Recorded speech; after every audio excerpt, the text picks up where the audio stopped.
大家好，玩书走天涯，走进历史，走出现实啊！今天我们来聊一个带点传奇色彩的话题啊，就是美国出动军队跨国去抓一个在任的国家元首或总统，这个事儿到底能不能在今天上演？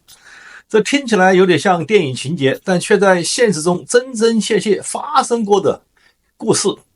美国派兵跨国抓捕一位在任总统，并把他带回本土受审。这个事儿美国干过，并且干得又快又狠啊！我们把时间拉回到1989年，巴拿马总统曼努埃尔·诺列加就是这样被美军抓走的。而现在，美国又盯上了委内瑞拉的尼古拉斯·马杜罗，还开出了5000万美元的天价悬赏啊！那么这个事儿到底靠不靠谱啊？我们来分析一下啊。问题是呢，就是30多年前美国玩过一遍这样的剧本，那么现在还能玩吗？是吧？我们先来回顾一下那场惊心动魄的抓捕啊，再看看今天的现实，答案可让你感觉到非常意外啊。首先我们看看第一幕啊，这个诺列加的崛起与背叛。这个曼努埃尔诺列加原本呢是巴拿马国防军的司令。在1970到80年代啊，他曾是美国的一个亲密的伙伴啊，帮美国中情局在中美洲搞情报，甚至参加了一个反共的一些行动。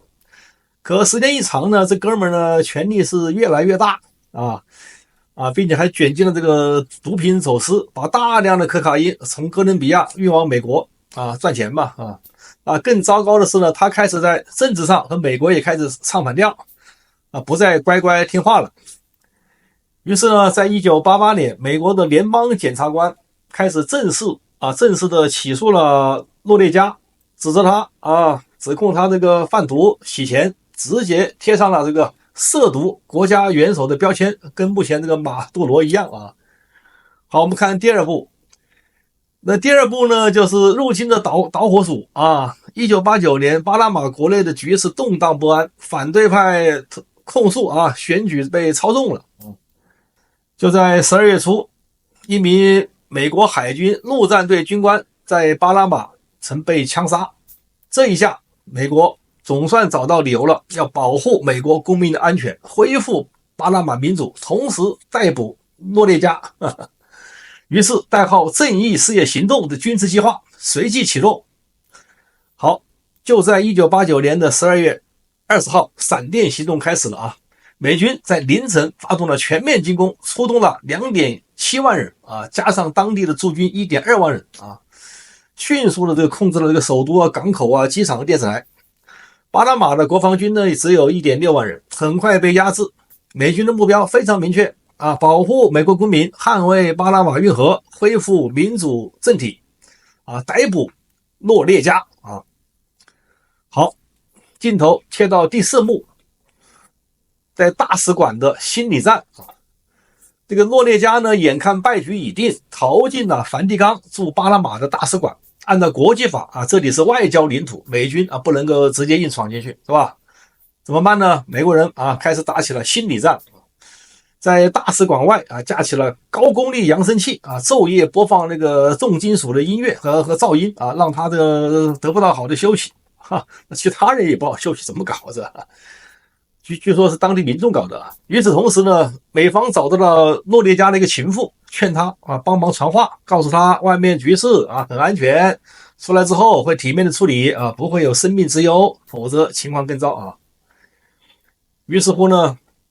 经过了两周的折腾到了1990年的1月3号诺列加终于走出了这个大使馆并且呢给他穿上了一身整齐的军装也是他的心理上需要的肩章勋章一样不少昂首阔步走向美军仿佛还想保留那种这个军人的尊严国家元首的尊严，是吧？但是等待他的是被押上了美军直升机，直接送到了迈阿密的法庭开始审理。那么就在1992年，美国法院判他贩毒洗钱罪名成立刑期给了40年后来当然也减了一些刑啊。那么虽然这次的入侵呢，造成了数百名巴拿马平民和几十名美军的阵亡啊，也引发了国际的谴责，但它证明了美国在毒品战争中，如果盯上一个国家的元首，是敢直接出手的，是吧？就像那个炸伊朗核设施一样的开干啊。好，时间来到我们今天啊，今天的这个诺列加第二就是马杜罗啊。这个尼古拉斯马杜罗啊，自2013年接班查韦斯当总统以来，委内瑞拉的经济崩盘，货币贬值啊，到了离谱的程度，国际的孤立越来越严重啊。估计这小子也撑不下去了，就是想起了打起了这个搞毒品这个老招了啊。2020年啊，美国司法部指控他领导的毒品恐怖主义阴谋啊，和哥伦比亚的游击队合作，把数百吨的可卡因啊运到了美国，毒害美国人民。当年的悬赏是1500万美元啊，如今川普把它提高到5000万美元，目标就是希望挑动他身边的亲信啊，让人动心啊，把他拿下干掉，或者是吧抓起来啊。那么现实的障碍呢，看起来这个剧情相似啊，但两人触病了，两人这个处境相距还是比较大的。巴拿马的国土小，美军当年就在巴拿马有驻军，一出手就是可以控制首都。而委内瑞拉的面积呢，接近了这个100万平方公里，正规军和民兵加起来10几万人，还有这个俄罗斯啊、中国啊、伊朗、古巴的支持。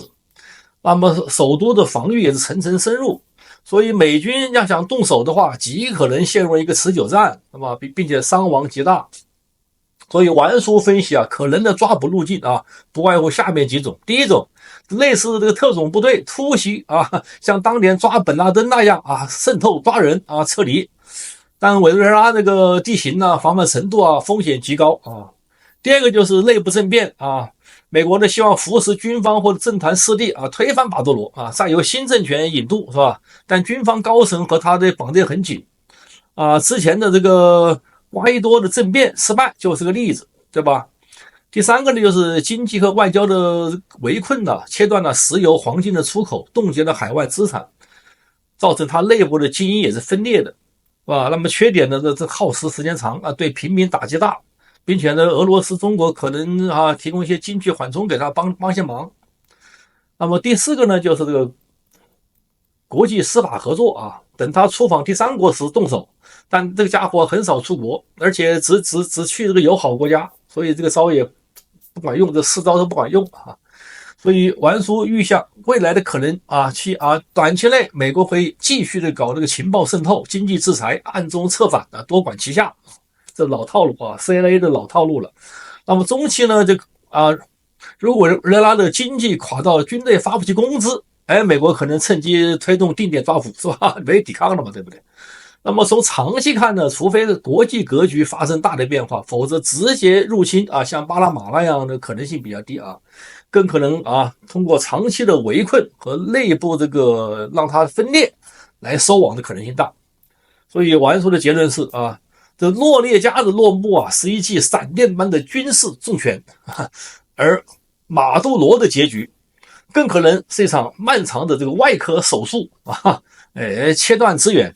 切断血管啊，孤立外交啊，渗透核心啊，直到它内部自行崩解。所以5000万美元的悬赏啊，不仅仅是为了猎人，更是猎这个人的心理。真正的战场不一定在委内瑞拉的街头，而是在权力核心的深处啊。以上分析的不对地方，请大家打在屏幕下方和玩叔互动。好的，谢谢大家。让你能够听到我的心，什么时候也能把我想起。